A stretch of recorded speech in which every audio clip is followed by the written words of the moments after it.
Welcome, everyone, to our Friday show here at the Call Sheet Daily Podcast. I'm your host, Kevin Smith. This is our Hot Route Conversation. We're back after a 1-week hiatus. I was out in the mountains in western Pennsylvania last week. Pez was doing some traveling as well. But we are reunited for our Hot Route show. And let's bring in the man, the myth, the legend. Pez, what's happening, buddy? How are you? Spent a lot of time in Atlantic City, Coach. The Borgata, the Hard Rock, and used to be the Revel, now the Ocean. Treat us well over in that town. It's summertime. It's a low time for watching sports unless you're in the NFL preseason, which, I'm not really too much into aside from following the injury report, which is scary, right? We have quarterbacks dropping in this league. Richardson breaks his pinky last night against the Ravens, and I don't know, Coach. I like the Steelers. It's an AFC team I support. Those Ravens, they're taking quarterbacks out in preseason. It's a scary group of individuals, and I think a big year for them and a big year for their quarterback. But good to have you back. We missed you. Glad to see that bear on your hat didn't eat you. Yeah, man. I was out in bear country. And you're right about the injuries. Boy, and it's not just quarterbacks. Rashawn Slater, the highest paid offensive lineman in league history, goes out on Thursday with what looks like a season-ending injury. That's a huge blow for the Chargers. We're going to get into all that in a minute. Let me ask you to start, though. It's early morning, Friday morning. We both got our mugs of coffee here. And I told you I was going to spring a surprise question on you at the beginning of the show. So ready? Here's my question. What's your answer? Pez, if you had to permanently give up for the rest of your life, one of the following, your morning coffee or your nighttime adult beverages, which one are you giving up? I give up the adult beverages, Coach. It's something I enjoy, but it's not something I'm addicted to. I'm probably addicted to other things, but the coffee I find very therapeutic. I could probably get by it after a few days, but I enjoy the Morning Joe, and it's got some health benefits, right? We got the antioxidants. Me and you, we're not some spring chickens. We got to think of these things. I think the alcohol, the more you're around alcohol, the more you use alcohol, I think the less you kind of enjoy it. I do like a glass of wine, a bourbon. I did throw back some Coronas last night, Coach. I'm feeling a little groggy. It was close to a full moon, sitting on the beach at some party. I looked at the wife. I said that we got to switch to Coronitas. We go with the little guys, get a little too tipsy. But morning coffee gets your day going, and God bless whoever invented the coffee beans. I don't know who it was, but I appreciate it very much. There's something nice about that routine, right? You start your day. I'm with you. I feel the same way. I drink coffee every day. I don't drink alcohol every day. I could definitely do without the alcohol. We'd all be healthier for it. But yeah, something nice about that morning routine, getting your day started. Need to try the coffee beans, Coach. The most exotic coffee bean in the world. I can't remember the country of origin, but a orangutan or a monkey eats the beans, and they live in the coffee trees, and then they defecate the beans out, and then those beans are collected. They're the most expensive coffee beans in the world. Would you try those defecated coffee beans? Poop beans? No, I'm not eating poop beans. I draw the line. I draw the line at things that people pass through their colon when it comes to stuff I'm going to eat. It's a primate of sorts. I think that's $100,000 a pound or something. I'm trying that, Coach. Let's get the poop coffee beans on the show next week. Huh, what is this? Joe Rogan's old show? What was that? What was that show called? Fear Factor? I don't know. I don't know if I can. Yeah. All right. So interesting news in the football world this week as the saga in Dallas continues to play out. And I profiled this on Monday's episode of the Call Sheet, where we did a show on the three big names who have yet to reach contract extensions with their teams. Trey Hendrickson in Cincinnati, Terry McLaurin in Washington, and of course, Micah Parsons in Dallas. Micah Parsons has made a trade demand, which is not unusual in contract negotiations, but this sounds legit. I mean, he even put it in writing, sent it out to the Dallas fans. This sounds like a guy who genuinely doesn't want to play for the Cowboys anymore. And we're going to talk about why we think this thing is dragging on as it is. But before we do that, what's your take right now on the Jerry Jones, Micah Parsons standoff? Well, and you as well as myself, we've spent a lot of time as coaches and athletes and as a player in the locker room. When your best player, who apparently everybody likes, is being treated like shit by the head coach or management, that's a plague on the Dallas locker room And I think they're at pandemic status at this point. Dak Prescott comes out this week and basically all over the Dallas Cowboys organization. They did a similar thing to him last year. We could go on and on of the history of teams who have holdouts, and the impact of that generally leads to injury to the star player and a rough beginning of the season for the team. No one's going out there and putting their body on the line when they see what this guy is going through. A guy who, I'm not saying Pez's picks, we love this player, but his numbers speak for themselves. He's arguably the best at his position in terms of data and in terms of tackling and speed and ability and what have you. And they're not paying this guy. I mean, what he said to himself, I have to sit out of practice and demand a trade. What else is there left to do? Who doesn't talk to an agent? I watched that show Entourage, Coach, and I know how it works. Ari Gold cut the deals for Vince. Vince wasn't in there cutting deals. That's not their job. I'm not going to a football practice and telling you what offensive plays to play because I played Tecmo Bowl growing up. At the end of the day, this is sabotage by Jerry Jones. He's an egotistical man. He loves this time of year because it's the only time of year he can pretend to be important to that team. He is the worst owner and GM in the history of the last 20 years of the league. I've never seen anything like it. Poor Micah, but for the Philadelphia Eagles, this is all we – what more could we ask for? Washington holding out on McLaurin. You've got a second-year quarterback coming off a great year, and you're going to hold out his best target? I mean, what? Who in their right mind does this stuff, Coach? The Pittsburgh Steelers don't do this. The Philadelphia Eagles don't do this. If you're not going to sign someone, you cut that person in April. You got to have the locker room positive. You got to have guys feeling like you got their back. I don't know. I can't explain what the hell Jerry Jones is going through. There's something to be said for your last point there about getting the locker room together, because we saw it in San Francisco the last couple of years. A lot of dysfunction in the preseason, holdouts, whether it was Trent Williams or Brandon Ayuk. And, they really suffered for it last season. They had a lot of injuries, but I think chemistry or the lack thereof played a role in their downfall last season. I think when it comes to Jerry Jones, the thing that is at the center of the conversation is ego. Jerry Jones believes he's the most important guy in Dallas. I think Jerry Jones still sees this as a I'm the owner and you work for me scenario, where he treats his employees as though they're not the thing that matters. We see a lot of this in the corporate world where you have the owning class versus the working class. I think Jerry Jones sees that as the relationship between he and his players. He's done it numerous times. He did it with Dak Prescott. He did it with CeeDee Lamb. He did it with Zach Martin. This is a tactic that he uses, and you're 100% right. He loves the spotlight. He loves the fact that this now becomes about him. So let me ask you this question. Why do you think that situations like this and individuals like Jerry Jones allow their ego to sort of warp their sense of reality? He's not the most important guy in Dallas, but he believes that he is. We've seen this happen time and time again in various different worlds or various different fields. What is it about the ego that warps people's view of reality? I think when you have that amount of power and that amount of money, you've got a lot of people around you who are paid to kiss your ass. And I grew up with some questionable characters, Coach. Some guys that we probably shouldn't be friends with, but these are brothers of mine.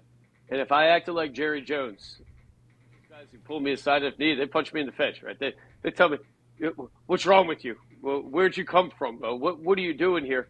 I have a saying with this. It's the Tom Cruise effect. I'm going to go back here a little bit in time. Oprah Winfrey had a fantastic show, good for men to watch. You learn about a different feminine concepts from that lady. Had Tom Cruise on the show, Coach, a guy who I'm going to argue is the greatest movie star in our lives. The guy had braces and was jumping up and down on a couch at the age of 50, dating Winnie from Dawson's Creek, who he ends up marrying. At some point, somebody's got to grab you, and so you got to check yourself a little bit. Jerry Jones, who's checking that guy? A head coach? I can't even remember the guy's name this year. There's a head coach every year. His son, who wants to take over the team. It's a similar situation to what we saw in Oakland. Or Vegas Raiders, they don't want to mess that up. You don't get written out of the will, right? So Jerry Jones, a lunatic. When when you have your ass kissed so much, it makes you a lunatic. Justin Bieber, we've seen this same situation. The guy threw his eggs at his neighbor's house. The Trumpy bear would have deported him these days. Coach should have sent that Bieber back to Canada for something like that. Michael Jackson, you could go down the list of celebrities who ended up doing some horrible things. Ego gets driven. It's not even ego, beyond ego. They have nothing but praise, and that's not good for the human mind. No, it's a great point. You get those people in your ear telling you, like, hey, you should be the star. You think about Van Halen, right? We're going back in time, right? But the band Van Halen, which had tremendous success in the 70s and into the early 80s. But, the Van Halen brothers founded the band, but now David Lee Roth was the lead singer, and he thought he should be getting all the accolades and all the attention. So he ends up leaving and breaking up the band. And then he found out when they brought Sammy Hagar in and continued to be just as, if not more famous, and his career then sort of spiraled into obscurity, that sometimes those voices are going to lead you astray. And we've seen several examples of that over time, whether it's bands, Pink Floyd and the Eagles and Fleetwood Mac, Clash of Egos, or it's individuals. You mentioned Tom Cruise. Charlie Sheen's another example of a guy who just, his ego let him derail his career. Nobody there to check you, right? When you don't have a contrarian voice, it becomes very hard to stay objective. Well, Coach, I'm glad you brought up the Van Halen situation, a classic example. Eddie Van Halen, arguably the greatest guitar player ever, break up with David Lee Roth. I'm going to put a controversial statement out there after a little tale. I heard Sammy Hagar interviewed on the Howard Stern show. He said that Van Halen, when he joined, it was the greatest band he's ever been in. They were, as you said, probably bigger. They were selling stadiums out around the world with 200, 300,000 people in some foreign countries. He said, I think they were in Detroit or maybe out in Kansas City or what have you. He and I can't remember his name, were the other fourth Van Halen guy, not Alex and not Eddie, the two brothers. He and the other guy, they're going to go get some barbecue. They said to the guys, Eddie said, you're not on that plane when we take off. You're going to pay for this.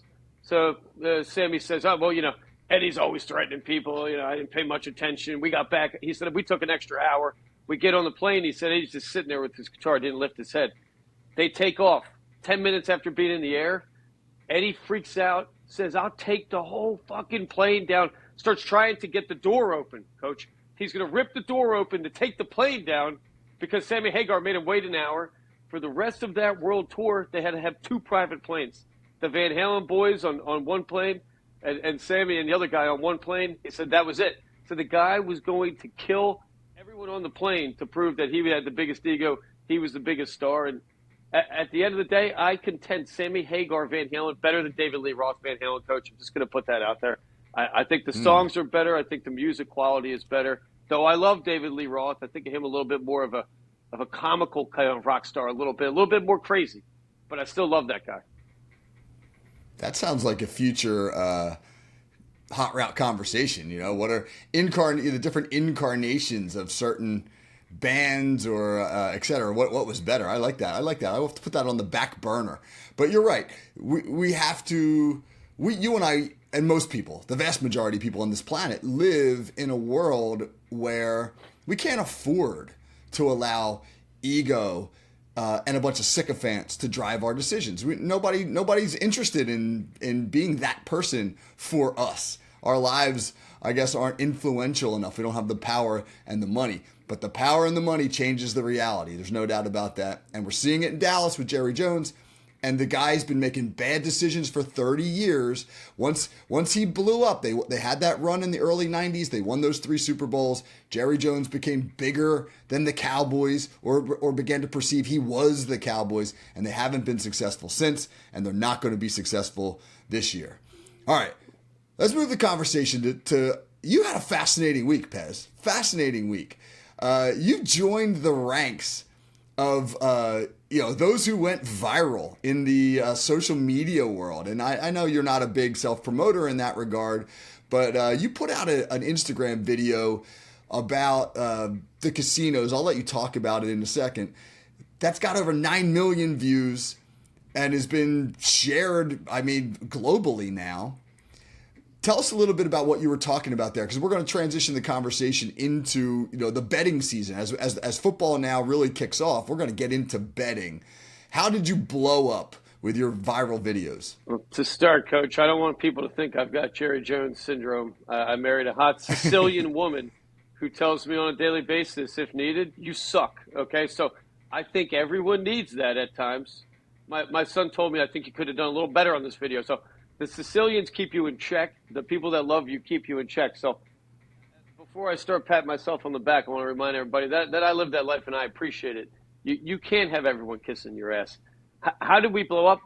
I don't think we did anything but try to help the people. And that's what we do at Pez's Picks, Coach. You know that. We are here to help people beat the house. There's been times of our life we worked on the side of the house. So I've looked at this as a player, as someone that maybe has taken some calls for some bets and dealt some hands at some, maybe not undesirable casinos. But at the end of the day, the video we put out is an advantage to the player. It increases your chances of winning at roulette, where going into roulette, you have very little chance to win. I mean, you've got 38 different squares that can be hit. 2 of them almost out every time everybody loses, 0, 0, 36 numbers. And to have an advantage of that means that you're more likely to win money and take money from the house. So the video we put out helps you cover the board. There's a way you can do it where you only leave 6 or 8 whammies or squares that aren't covered, and you can get into the 70s or mid-80s percentage to win. And the people have spoken. It's us against the house and the Pez's Picks Army. That's what we're doing. We want to take money from the casino. Are we welcome back into Borgata? I don't know. We were in the Hard Rock last night. We're going to be back in the Hard Rock this Friday and Saturday, and we're trying to stay on good terms with them as the Taj Mahal. I had a good relationship, and I love that Hard Rock Casino. I'm going to leave it at that, Coach. I love it. So, yeah, check that out, man. At Pez's Picks, on Instagram, and that was something that I thought was very interesting because you never really know what people are going to be fascinated by. I don't really understand the trends that drive social media popularity. You and I both have our thing that we do here at Fans First, and we do the best that we can with it. And if people devour it, then phenomenal. And if they don't, we'll try something else.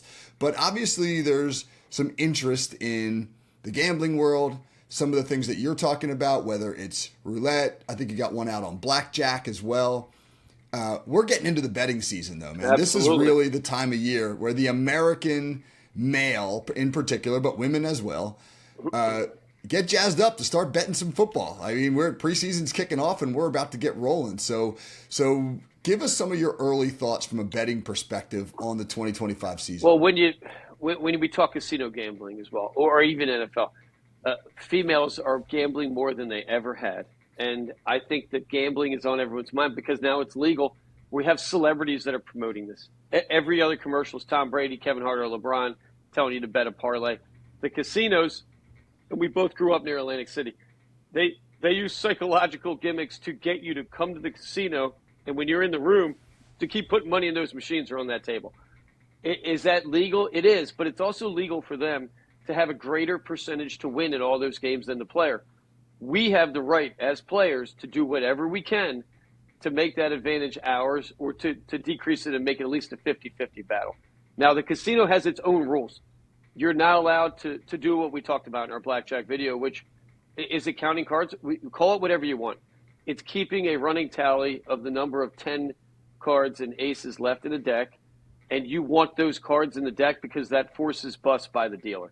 2, 3, 4, 5, 6 are cards that allow the dealer to keep pulling cards. They're bust cards for the player. So when you get to a percentage where you have a likelihood, what we call in the blackjack world, a plus 10 or higher, meaning that plus 10 through ace cards are left over whammy cards, then you double or triple your bet. Now, the casino cannot call the police for this.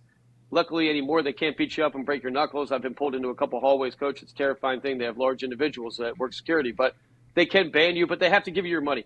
Ben Affleck was banned from a casino for using this system, and I'd like Ben to shoot us out, Coach. I taught that guy how to do this system. Ben from Boston. The guy forgot about me. He got too Hollywood. But at the end of the day, we're not doing anything illegal. We're going to have a craps video come out. I hate to burst anyone's bubble. There is no advantage at craps. It's just a fun game. You got jabronis throwing dice on a board. It's the player that throws the dice, not the house. So I don't know how much advantage we can get from that. But blackjack and roulette, there are things you can do to make it a fair fight. So that's all we're doing, and we try to do that with the NFL. We try to do that with sports betting. In the next week, we'll be putting out our breakdown. We already made the pick like 2 months ago. We will be taking the Philadelphia Eagles over the Dallas Cowboys. I believe when we put it out, it was 7.5. When we put it out now, it's going to be 7. The line's gone down. I think the more Micah Parsons holds out, the more likely this game's a blowout. I don't know anyone that would go into a game that's going to give their 100%, that's fully committed mentally and physically, watching the best player on the team get treated like a piece of crap. And let's face it, he's getting treated horribly. They won't even let the guy practice. Physically, that's unhealthy for him and the players. So starting the season, Philadelphia Eagles, game 1 at home. There's an incredible number of numbers. Super Bowl winning teams in week 1 the next year have a propensity to win and cover the line. It's just something. They come in high. You get some ceremony before the game. They got the gigantic rings. I've never seen a ring bigger than the Philadelphia Eagles Super Bowl ring. Somebody Google that. I don't even know if it's a ring. It looks like brass knuckles, Coach. So the more Michael holds out, the more Dak runs his mouth, the more CeeDee Lamb runs his mouth, the more Jerry Jones runs their mouth. And when we look at the Dallas Cockroaches, a horrible team defensively last year, horrible against the run. And even last night, the first preseason game, Will Shipley, not a Saquon Barkley, but a nice kid, good player. Will Shipley running all over the Cincinnati Bengals. Our run schemes, our offensive line are dominant, and the Dallas Cockroaches aren't ready for it. Expect big numbers from the Eagles, and I expect an utter turd from the Dallas Cockroaches going into week 1. Yeah, that Eagles Super Bowl ring, it's got a button on it that you can push and little wings pop out. I've never seen anything like it. Lamborghini. That thing, oh my gosh. Let me ask you this. Last question. I'll get you out of here on this question. Do you read anything into the preseason from a gambling perspective? Because you brought up that Eagles-Cincinnati game last night. The Bengals have spent 40% of their salary cap on 3 offensive players, right? Quarterback Joe Burrow and the 2 receivers, T. Higgins and Jamar Chase. 40% of their cap on those 3 offensive skill players. Meanwhile, Trey Hendrickson, arguably a top 5 edge rusher in the NFL, is playing on, by NFL standards, a paltry salary of $16 million a year, and they won't extend him. They had a terrible defense last year. They gave up 24 points to the Eagles backups in the first half on Thursday night. They got run all over, like you said, by Will Shipley. As a gambler, do you look at that and take anything, like can you say to yourself, this is a sign of things to come? Or because it's the preseason, do you just sort of throw it out? Well, you have to look at these games. And I don't think it's the score that you're looking for. But by the fourth quarter, you've got guys that are never going to play in the NFL that are playing. I do like to watch a little bit of that. It's good to see if a coach has a pulse of a team. When a team gives up in the fourth quarter in a preseason game, that coach doesn't have that team. That locker room is on their own. There's guys that their job's on the line. They're still not giving their all. So that's one thing we look at. Cincinnati last night, to me, is a team that's already panicking. You have Joe Burrow and his, what do we have, $150 million a year, or $130, $140 million a year in salary? You've got those 3 guys playing a full quarter last night for no reason at all. We saw with Richardson, 1 bad hit, you could be done. I mean, this guy breaks a pinky on his throwing hand. So I don't know what to thinking about. Joe Burrow threw more passes last night than he has his entire career in any preseason games combined. That, to me, is a panic. Their defense, horrible. And we talk about it all the time. Defense and quarterbacks win games. It's not star receivers. It's not even light in the scoreboard. You've got to defend, and you can't turn the ball over. Joe Burrow, not a fan. You know that. We talk about him all the time. I don't like the frosted tips. I think the guy's a weirdo. But what we look for, quarterback play, we look for organization of the team. Last night, I still can't believe it hasn't been announced. I think Daniel Jones is going to be the starter of the Indianapolis Colts. I think Daniel Jones could have some sort of resurgent year like we saw in Minnesota last year. I think his arm, we saw it last night, he's connecting with the Penn State tight end, the rookie. The kid's got a rocket. I watched him a lot playing the Eagles. Did he turn the ball over a lot? Yeah, but the New York Giants did not give him any help. They didn't give him any protection. So I like Daniel Jones to be the starter. We have a lean week 1. We'll be looking at the Colts hosting Miami. If Daniel Jones is a starter, we'll be taking them at -1.5.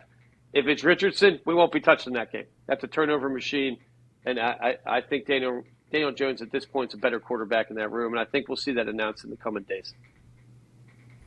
Interesting. Anthony Richardson is really a case study on how your mental preparedness will oftentimes dictate your NFL career. I mean, this is a guy with unbelievable physical gifts, but very little college experience, did not play in an offense where he was really required to diagnose defenses and go through progressions and learn an NFL system. And you can see that, coupled with the injuries, has so far derailed his pro career.